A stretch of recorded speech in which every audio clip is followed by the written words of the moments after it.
Ассалаумағалейкум, құрметті телекөрермендер. Қазақстан Ақтау телеарнасы болашағы біртұтас ел айдарының жалғасы іспетті қазақ тілін үйрену бағытындағы кезекті сабағын назарларыңызға ұсынады.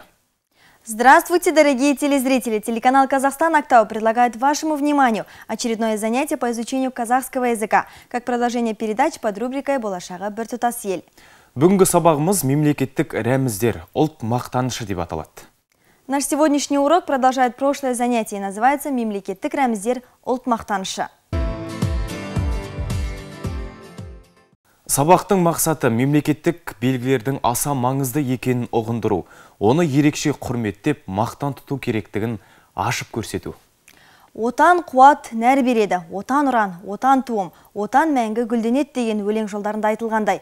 Тәуелсіздігіміз тұғырлы болып, еліміздің символы, мемлекеттік рәміздерді қастерлеп, құрметтеу барша қазақстандықтардың парызы. Дұрыс айтасың. Мемлекеттік рәміздер еліміздің егемендігін көрсетіп, тәуелсіздігін паш ететін нышандар. Бұл рәміздер біздің мемлекетіміздің өткені, бүгіні мен болашағы арасындағы сабақтастықтың жарқын бейнесі. Мемлекеттік рәміздер халқымыздың рухын, ұлттық салт санасын, қаһармандығы мен даналығын, болашаққа үмітін, арман тілегін жеткізетін ерекше құнды белгілер. Егерде туға тұтас зер салсаң, автордың оны жасағанда үлкен мазмұнды ойластырғаны байқалады. Ол жер жүзінде әлемге нұрын шашқан күн сәулесі астында қияға қанат қаққан қыран тыныштық пен баянды өмірдің белгісі. Ал ою өрнек болса, тудың қай елдікі екенін аңғартады. Тудың авторы Шәкен Оңдасынұлы Ниязбеков, белгілі монументші суретші. Біздің туымыз көгілдір түсті, тік төртбұрышты мата. Ол бірлік пен аман есендікті көрсетеді. Оның қақ ортасындағы сәулесін шашқан алтын күн, тыныштық пен байлықтың белгісі. Қазақ халқы сонау ерте заманнан бері қыранды киелі, қасиетті құс деп есептеген. Туда қыранның орын алуы тәуелсіздік алған Қазақстан қыран сияқты биікте болсын, қыран сияқты ғұмыры ұзақ болсын деген ойдан туған екен. Тудың сабын бойлай ұлттық ою өрнек салынған тік жолақ қазақ елінің өзіндік сипатын, танымдық бейнесін көрсетеді. Мемлекеттік елтаңбаның авторлары танымал суретшілер Жандарбек Мәлібеков пен Шотаман Уәлиханов. Қазақта шаңырағың биік, кереген кең босаған, берік болсын деген тілек сөз бар. Елтаңба авторлары осы сөздерді басшылыққа алған. Қазақстан Республикасының елтаңбасы көгілдір түстің үстіне салынған шаңырақ бейнесінен тұрады. Одан жан-жаққа күн сәулесі тәрізді уықтар тарайды. Шаңырақ пен уықтар біздің отанымызда тыныштықта жарасымды өмір сүріп жатқан көптеген халықтардың бірлігін көрсетеді. Қазақстан Республикасының елтаңбасының бір бөлігі ертедегі қанатты тұлпар. Елтаңбаның жоғары жағындағы бес бұрыш бақытты өмірге жол сілтейтін жарық жұлдыздың белгісі. Төменгі жағындағы Қазақстан деген жазу республиканың атын көрсетеді. Масақ отанымыздың байлығы іспеттес. Кез келген мемлекеттік рәміздердің ең маңыздысы ол әрине әнұран. Әнұран мемлекеттің салтанатты әні. Ол халықты әйгілі етеді. Оның сөздерінде халықтың мыңдаған жылғы тарихы, бүгінгі өмір мен келешек арманы айтылған. Әнұранды түре келіп, жүректің тұсына қолдарын қойып айтады. Бұл өз мемлекетіне деген құрметті көрсетеді. Халық бүгінгі тіршілігі мен келешек армандарын осы әнге сыйғызған. 1986 жылы менің Қазақстаным бостандық аңсаған қазақ жастарының бейресми әнұраны болған еді. 2006 жылға 7 қаңтардағы конституциялық заңға сәйкес Қазақстан Республикасының мемлекеттік әнұранының музыкалық редакциясы мен мәтіні жаңа редакцияда жазылды. Мемлекеттік әнұранның авторы Шәмші Қалдаяқов, сөзін жазғандар Жұмекен Нәжмеденов, Нұрсұлтан Назарбаев. Алғашқы рет Қазақстан Республикасының әнұраны ретінде менің Қазақстаным әні 10 қаңтарда 2006 жылы елбасын ұлықтау рәсімінде орындалды. Бұл әнұранның сөзі республикамыздың барлық халықтарының жүрегіне жақын, жұрттың бәрінің көңілінен шыққан терең отаншылдық сезімдегі ән. Ал енді құрметті көрермен, назарымызды келесі мәтінге аудара отырып, осы рәміздердегі бейнелер сырына үңілсек. Күн образы байлық пен берекенің белгісі. Күн нұры жердегі тіршіліктің көктеп, гүлденуіне әсер етеді. Оның адам баласының мақсат мүддесінің орындалуында да игі ықпал бар. Сондықтан көшпелі қазақ көгімде күнім сөнбесін деп әркез тілеген екен. Күн көшпелілердің ең ұлы ұстазы да, ол өзінің өмір сүру сипатын, тіршілік тынысын соған қарап үйлестіреді. Мәңгілік қозғалыста болу, оның күннен үйрене жүріп, көңілге түйген басты тағылым осы. Көгілдір аспан аясында мәңгілік сапар шеккен ұлы күн бейнесі көшпелілер үшін нағыз өмір символы.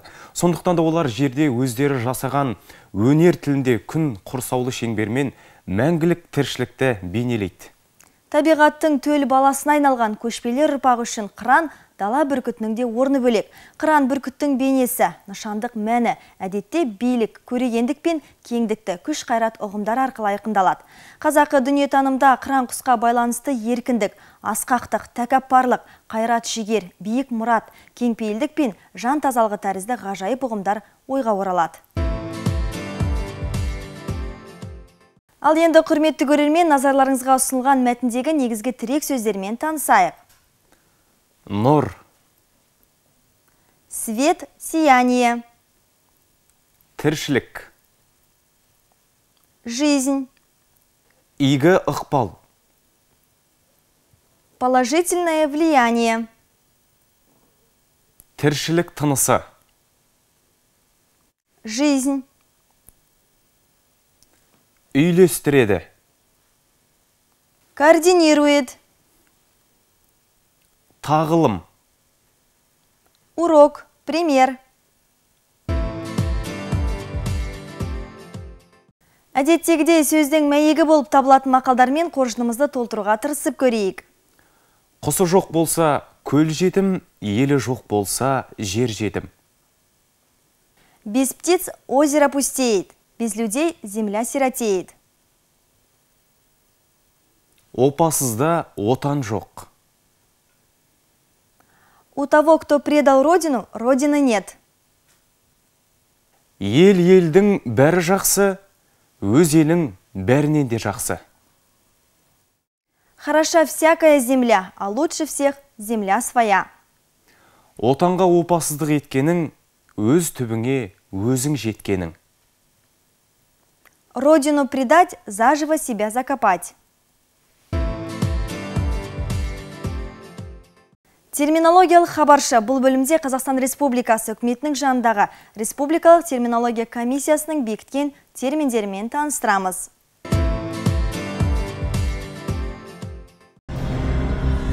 Водопровод. Су құбыр. Водопроницаемость. Су өткізгіштік. Водораздел. Су айрық. Водосборник. Су жинағыш. Водосброс. Су қашыртқа. Водослив. Су ағытқа. Водосток. Су ағар. Водоупор. Су тірек. Вождение. Жүргізу. Вождение поезда. Пойыз жүргізу. Воздействие. Әсер ету. Воздействие техническое. Техникалық әсер. Воздух сжатый. Сығылған ауа. Воздухозаборник. Ауа тартқа. Воздухоподогреватель. Ауа жылытқыш. Воздухопровод. Ауа құбыр. Возмущение магнитное. Магниттік ойытқу. Возрождение. Қайта өрлеу.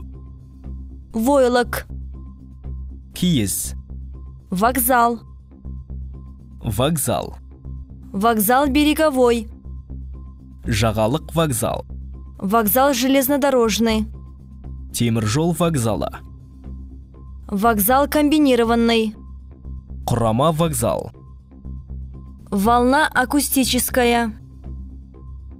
Акустикалық толқын. Волна зеленая. Жасыл толқын.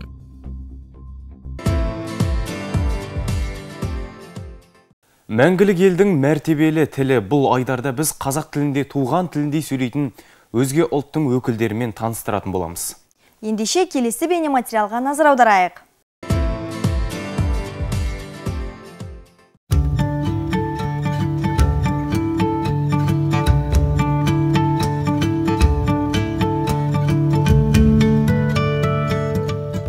Мемлекеттік тілді оқып үйрену бүгінгі күннің өзекті мәселесі. Бүгінгі балалар біздің ертеңгі болашағымыз. Сондықтан мемлекеттік тілді үйретуді мектептен бастаған дұрыс. Бүгінде қазақ мектептерінде өзге ұлт балаларының қазақ сыныбында оқып жүргені қуантады.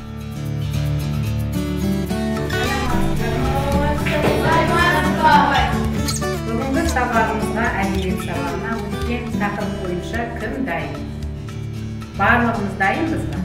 Иә, дайынбыз.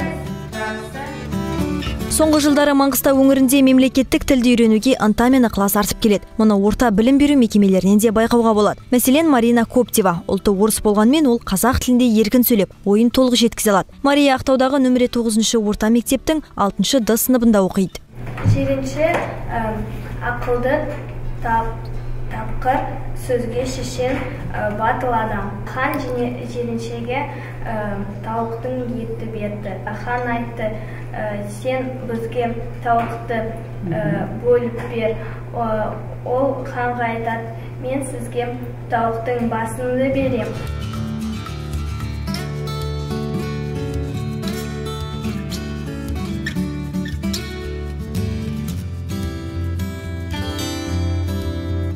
Мен кішкентай болғанда менің досым болды. Ол орысша түсінбейді, мен қазақша түсінген жоқпын. Біз екеуміз далаға шыққанда екеумізді үйрендік. Сол үшін мен қазақшаны жақсы білем. Сөйлеген кезде кейбір әріптер менің тіліне келмеді. Ң, Қ, И. Менің достар күлді. Бірақ қазір жақсы сөйлейм, енді ешкім күлмейді. Қазақ достарыма орыс тіліні үйреттім. Олар маған қазақ тілін үйретті. Солай біз қазақша и орысша білеміз.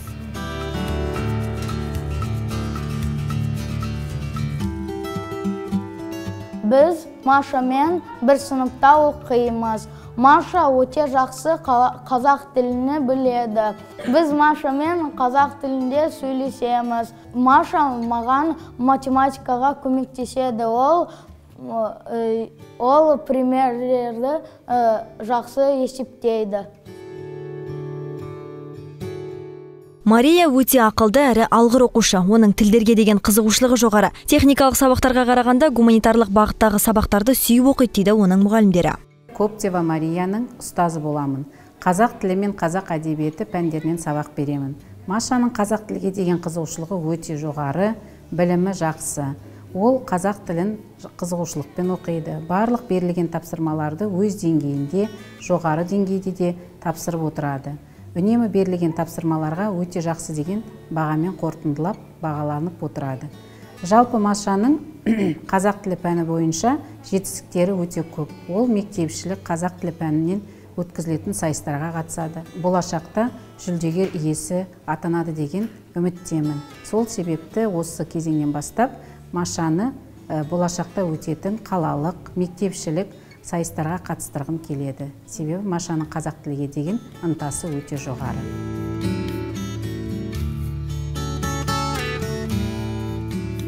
Қазақ тілін білетін мектеп оқушыларының көп болғаны қуантады. Расында да көп ұлтты қазақ елінде тұратын әрбір өзге ұлт өкілі мемлекеттік тіл.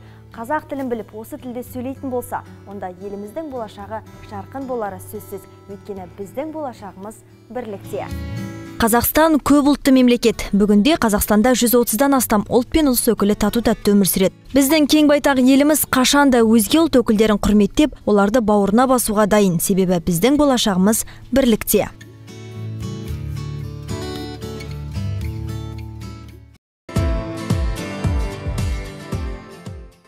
Жаңа негіз қаланған жас мемлекеттердің қай-қайсының да алғашқы жасайтын маңызды ресми қадамдарының бірі елдің туын, елтаңбасын, әнұранын сайлап алу. Өйткені бұл рәміздер саяси тәуелсіздік пен мемлекеттік егемендіктің бірегей белгілері болып саналады. Өмірге келген әр жаңа мемлекеттің өз іңгәсі бар. Ол көтерген туы мен елтаңбасы, асқақтата әуелеткен әнұраны. Еркіндікке ұмтылған елдердің бәрі де өз даусымен сөйлеуді, өз үнімен жар салуды армандайды. Сол жұлдызды сәт туған кезде өз болмысымен тіршілік кешу мүмкіндігі пайда болғанын, саяси бостандық алғанын шын сезінеді. Мемлекеттік рәміздер. белгілі бір елдің өзінше өмір салтын, бүкіл болмыс ерекшелігін, айрықша арман аңсарын, басқалармен байланыс мұратын білдіретін белгі. Қымбатты көрермен, бүгінге осы сіздермен бірге болған әріптесім Әсем Сартбаева және де мен Мұхамбет Қазанғап. Эфирде қайта көріскенше аман сау болыңыздар.